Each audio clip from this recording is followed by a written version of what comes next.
যাচ্ছে নূর মোহাম্মদ কর্তব্যরত এক নার্সকে শ্লীলতাহানির চেষ্টা করে। নূর নির্যাতিতার সঙ্গে বলপূর্বক শারীরিক সম্পর্ক স্থাপন করেছিল বলে অভিযোগ উঠছে। রূপইহাট থানায় নূর মোহাম্মদের বিরুদ্ধে মামলা দায়ের। হাসপাতালে চতুর্থ শ্রেণীর কর্মচারীর বিরুদ্ধে এই অভিযোগ উঠে আসছে। বলপূর্বক শারীরিক সম্পর্ক করার অভিযোগ, নার্সকে শ্লীলতাহানির চেষ্টার অভিযোগ নূর মোহাম্মদের বিরুদ্ধে। মিয়া যুবকদের কাছে সুরক্ষিত নয় হিন্দু মেয়েরা। অসমের রূপইহাট কাবইমারি এফআরইউ হাসপাতালে চতুর্থ শ্রেণীর এক কর্মচারীর বিরুদ্ধে শ্লীলতাহানির চেষ্টার অভিযোগ। জানা যাচ্ছে নূর মোহাম্মদ কর্তব্যরত এক নার্সকে শ্লীলতাহানির চেষ্টা করে এবং এই ঘটনায় রীতিমতো কিন্তু সেই অঞ্চলে উত্তেজনা ছড়িয়েছে। নূর নির্যাতিতার সঙ্গে বলপূর্বক শারীরিক সম্পর্ক স্থাপন করেছিল বলে অভিযোগ। রূপইহাট থানায় নূর মোহাম্মদের বিরুদ্ধে মামলা দায়ের। দেখতে পাচ্ছেন সেই ছবি। এই ঘটনায় কিন্তু রীতিমতো গোটা ঘটনার তদন্ত চলছে। সরাসরি চলে যাবো, আমাদের সঙ্গে রয়েছেন আমাদের প্রতিনিধি মুর্শিদুল। এই যে ঘটনা ঘটেছে, যে সময় এই ঘটনা ঘটে তখন হাসপাতালে কর্তৃপক্ষ তারা কোথায় ছিলেন, সিকিউরিটি কোথায় ছিলেন, বিস্তারিত জানতে চাইবো।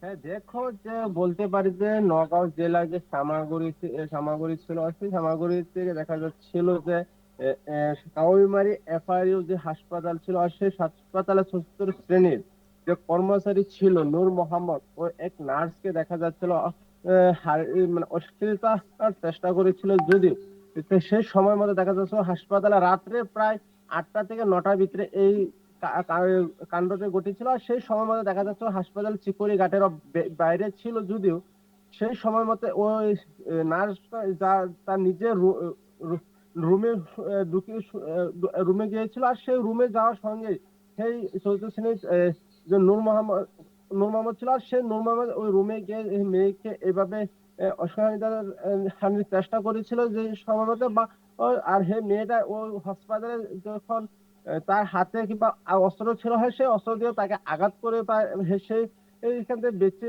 চলে আসে। আর সে রূপইহাট পুলিশ থানায় এক মামলা দায়ের করছে নূর মোহাম্মদের বিরুদ্ধে। আর নূর মোহাম্মদ দেখা যাচ্ছে রূপইহাট পুলিশে গ্রেপ্তার করেছে। গ্রেপ্তার করে হুতপুজ অব্যাহত করে চালিয়ে যাচ্ছে পুলিশে। আর সেই সময় মতো দেখা যাচ্ছে যে কাওয়াইমারির যে এফআরইউ যে হাসপাতালে বা সিকিউরিটি গার্ড ছিল বা সিসিটিভি ক্যামেরা, তো স্পষ্ট হয়ে গেছে যে এই নূর মোহাম্মদ এই নার্সকে উস্কানিতে চেষ্টা করেছিল বলে স্পষ্ট করে দিয়েছে।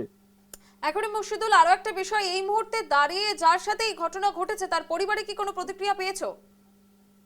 হ্যাঁ দেখো, আমরা ওর পরিবারের সাথে কথা বলেছি, কিন্তু ওরা মানে ক্যামেরার সামনে আসছে না, কিন্তু আমাদের সামনে সম্পূর্ণ কথা বিবরণ করেছে বা মন্তব্য দিত দূরে রয়েছে। যে পুলিশও মানে বলছে যে ও মন্তব্য থেকে অল্প বিরত থাকবার জন্য আমার তদন্ত করছে পুলিশে। আরো কে আছে ওটার সঙ্গে জড়িত সেটাও মানে প্রকাশ করবে পুলিশে কিছুদিন পরেই।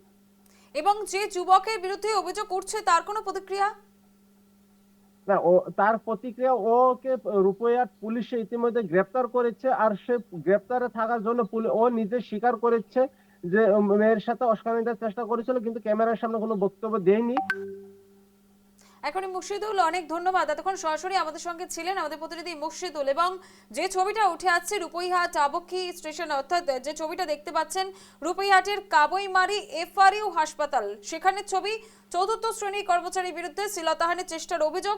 তবে এখনো পর্যন্ত যার সঙ্গে ঘটনা ঘটেছে, কর্তব্যরত যে নার্স যিনি শ্লীলতাহানির যার উপর চেষ্টা করা হয়েছে, তার কিন্তু এখনো পর্যন্ত বাড়ির কারোর কাছ থেকে কোনো রকম প্রতিক্রিয়া পাওয়া যায়নি, যেমনটা আমরা জানলাম আমাদের সেখানে প্রতিনিধি মারফত। এবং একই সঙ্গে যিনি এই ঘটনা ঘটিয়েছেন তার সম্পর্কে গোটা বিষয় তো খতিয়ে দেখা হচ্ছে। তবে প্রশ্নচিহ্ন উঠছে সেই সময় হাসপাতালের নিরাপত্তা ব্যবস্থা কতটা জোরদার ছিল বা সেই অঞ্চলে সিসি ক্যামেরা ছিল কিনা, গোটা ঘটনা তদন্ত চালাচ্ছে পুলিশ।